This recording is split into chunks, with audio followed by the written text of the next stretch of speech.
Hello and welcome to Marxism Abridged, where we try to make orthodox Marxism easier to understand. When we think of fascism, there's often a very clear idea of what visuals and rhetoric these regimes use. Without any real driving beliefs beyond the accumulation of capital for the national bourgeoisie, the fascists will use themes of previous reactionary movements, mixed with some revamped imagery to keep up the appearance of novelty.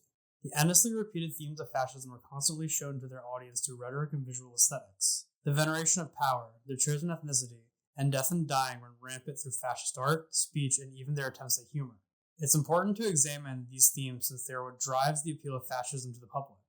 Without power, the fascist seems weak. Without their exalted ethnicity, the fascist has no constructed nation to fall back on.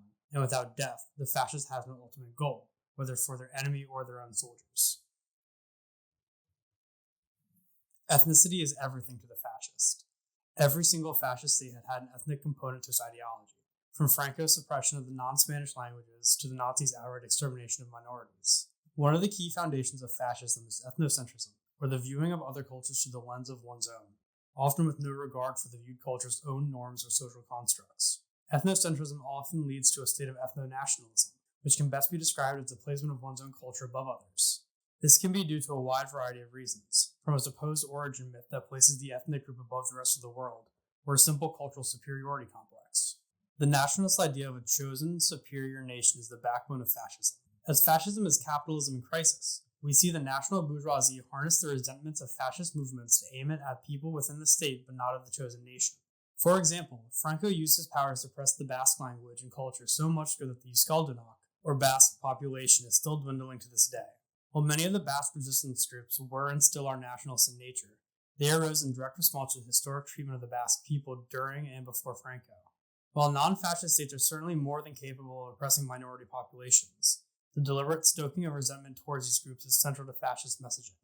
The way this usually presents itself is through the fascist rhetoric, whether through the veil of humor or in open attacks. The jokes fascists tell are usually racist, and their talking points generally center around misinformation meant to stir and exploit ethnic tensions.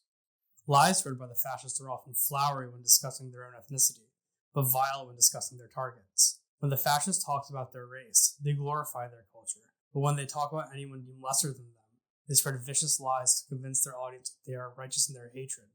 And all of this is harnessed by the bourgeoisie to direct people's resentment at the current state of society away from the fallout of their capitalist exploitation and greed towards people far less defended from fascist violence. Fascism is fueled by the power fantasy of the bourgeoisie. Without the outward appearance of power, whether through a sense of legitimacy from manipulated elections, the evangelized moral qualities of the rich, or through perverse self-righteousness from reactionary ideas, the central theme of power emanates through fascism. Take, for example, the fascist headquarters in Italy during the 1934 general election. The fascists had placed the now infamous C facade on the Palazzo Braschi. This avant-garde propaganda piece was constructed to radiate a powerful image of Mussolini and encourage the Italian people to approve the Grand Council of Fascism's administrative appointments. This was paired with voting cards, where the yes card was highly decorated, while the no card was plain. Italy was not the only country to do this. The Nazi Party in Germany had comically sized yes and no boxes on their ballots as well. Think of Trump's big, beautiful label for everything he does. The constant schoolyard boasting that they're winners while everyone else is a loser. Fascism's appeal to its non-bourgeois foot soldiers lie in feeding people sometimes very real feelings of diminishment and coming down on from high proclaiming that joining the fascist movement, they can become powerful too. In the same way that a feeling of empowerment can seem like an easy solution to your personal problems, the fascist usage of power can seem like an easy solution to the problems for the nation. From the Italian fascists who promised national violence as a revitalizing solution to Italy's economic woes and second-tier status among the nations of Europe, to the modern Euro-American fascists who promise that violence against their darker-skinned neighbors can lower the price of eggs, the bourgeois, through their fascist mouthpieces, use the illusion of power to distract from the true causes of people's problems while promising its unrestrained use against those scapegoats as a solution to their mislabeled problems. The usage of powerful imagery can promote, in some cases, the state's authority, or in other cases, nationalistic violence. We see fascists everywhere using militaristic visuals to make themselves seem strong. The glorification of the mythologized warrior as some sort of transcendental being is integral to fascism as a whole, whether it be in the vein of the Italian futurists, who saw nationalist violence as necessary for national rebirth, or the current-day usage of heavily armored police units for the smallest of issues in America. It's meant to elicit a fervor in the populace. The state wants violence at the forefront of people's minds, directed by the fascists towards a minority that's used to rally the people against that group. The supposed threat from these scapegoated groups need to be a constant for the fascist messaging to fulfill its goals of the bourgeois masters. Without the need to prepare for violence in defense of the people, their policies begin to falter, as the people lose its predisposition towards violence and become more aware of the true reasons behind their misery and powerlessness. The fervor requires some level of direction, or else it will stagnate and drop. When the people lose the will to fight for fascism, the regime begins to crumble. Death in the fight against the enemy is perhaps one of the most respectable ways, perhaps the only respectable way, to die in the mind of the fascist. This corresponds heavily with the usage of the power fantasy, as a veneration of death in the fascist narrative follows a powerful life.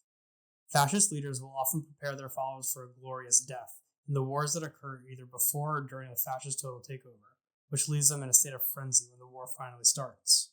Violence, death, and militarism are all key themes to the fascist rhetoric. The opponents need to die a violent death, and the fascist is willing to deliver that killing blow personally. This fascination with death drives the fascists to see a world in extremes, where people must either live or die according to inherent identities they hold. While there are extreme circumstances where violence may be necessary, this line of thinking leads fascists to resort to violence as a first and often preemptive choice. Death to the fascists is the final state of being, and everything must be prepared for it. Ultimately, the fascist knows that their ideology requires many to die, so they attempt to make that seem both normal and something worth protecting. It's why skulls and skeletons are so commonly used by fascists.